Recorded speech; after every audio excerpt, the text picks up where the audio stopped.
మహాత్మా గారిని అట్లనే నెహ్రూ గారిని టార్గెట్ వాళ్ళ డిజైన్.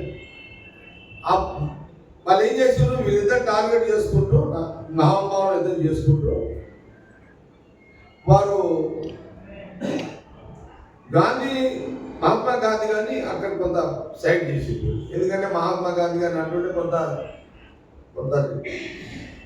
మనకు కొంత వ్యతిరేకత వస్తుందని కొంత జవహర్లాల్ నెహ్రూ గారిని వీళ్ళు కొంత ఎంపిక చేసుకొని ఒక టార్గెట్గా పనిచేయాలి. డిబేట్ ఒకటే, బీజేపీ నాయకత్వానికి ఢిల్లీలో రాహుల్ గాంధీ గారు కానీ, వారి కుటుంబం కానీ, వారి చరిత్ర కానీ, వారి త్యాగాలు కానీ ఎయ్యి కూడా ఈ భారతదేశం భూమి మీద కనబడద్దు అనే ఒక కుట్రపూరిత ఆలోచనలను వాళ్ళు చేసిన ఏదైతే ప్రయత్నాలు చేస్తుందో ఇది ప్రజలు గమనించాలని కాంగ్రెస్ పార్టీ చాలా స్పష్టంగా చెబుతుంది. ప్రధానమంత్రి అయిన తర్వాత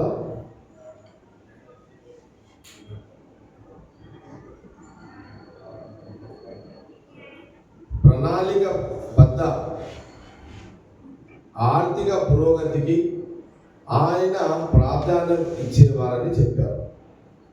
శాస్త్ర సాంకేతిక సామర్థ్యాల వృద్ధితో పాటు ప్రజల్లో శాస్త్రీయ జిజ్ఞాస కలిగించేందుకు ఆయన కట్టుబడ్డారని తెలిపారు. లౌకిక వాదాన్ని ఆయన గట్టిగా విశ్వసించేవారని తెలిపారు. ఆయన సిద్ధాంతాలు నేటికి మన జీవితాలను తీర్చిదిద్దుతున్నాయని నిన్న సోనియా గాంధీ గారు ఆ కార్యక్రమంలో వారు చెప్పడం జరిగింది. ఆ కార్యక్రమంలో జవహర్లాల్ నెహ్రూ గారి యొక్క కార్యక్రమంలో వాళ్ళు అన్న మాటలు మళ్ళీ ఒకసారి నేను మీడియా ముందు చెప్తున్నాను. జవహర్లాల్ నెహ్రూ ముద్ర వేసి వాళ్ళని మర్పించే విధంగా, నెహ్రూ గారి యొక్క చరిత్రను మర్పించే విధంగా వీళ్ళు ప్రధానమంత్రి మోడీ గారు మాట్లాడుతున్నారు. చరిత్రనే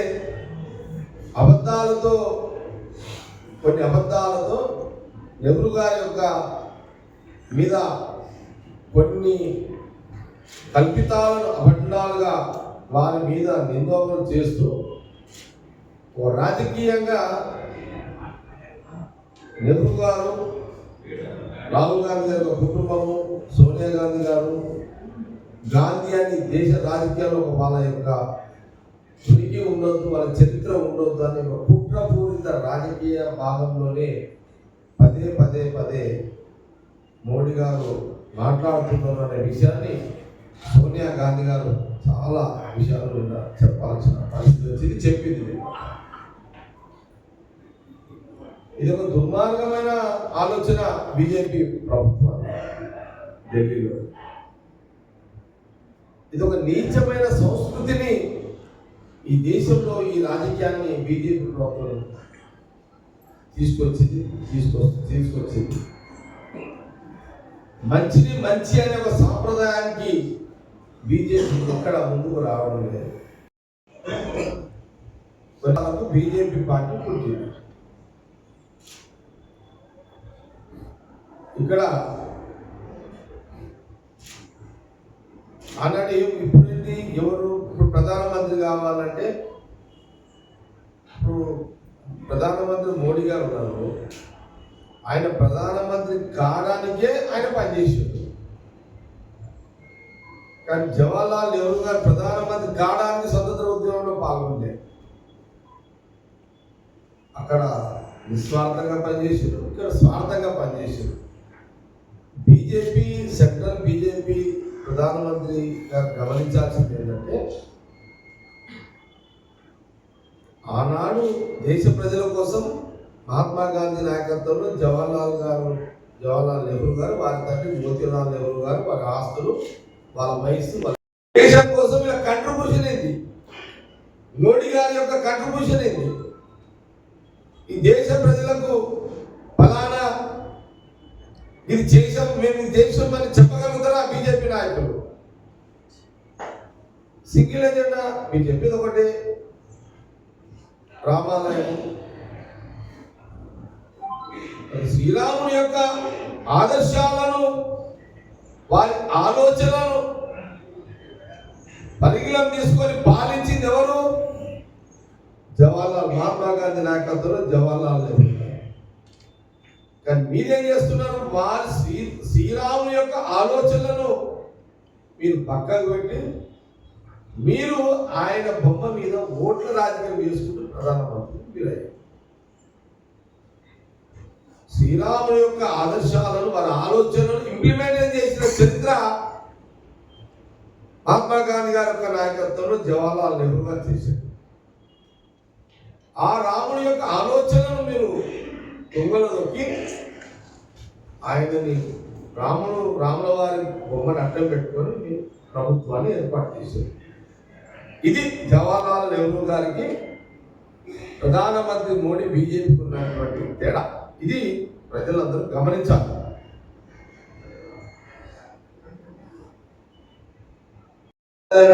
తక్కువ వ్యవసాయం. ఈ దేశంలో అన్ని రాష్ట్రాలలో నీటి వసతులు లేవు, కరెంటు లేదు, కమ్యూనికేషన్ లేదు. దేశ ప్రజల యొక్క ఎజెండా ముందైతే తిండి లేకపోయినా సరే స్వేచ్ఛను కోరుకుందాము, స్వతంత్రాన్ని తెచ్చుకుందాము, స్వతంత్రం వచ్చినట్టయితే స్వేచ్ఛగా మన జీవితాలు సంతోషంగా గడుపుకుందాము అనే ఒక ఆలోచన భావనతో దేశ ప్రజలు స్వతంత్ర పోరాటానికి నడుపుగట్టిన నాయకత్వంలో ఈ జవహర్లాల్ నెహ్రూ గారు, మహాత్మా గాంధీ గారు. మరి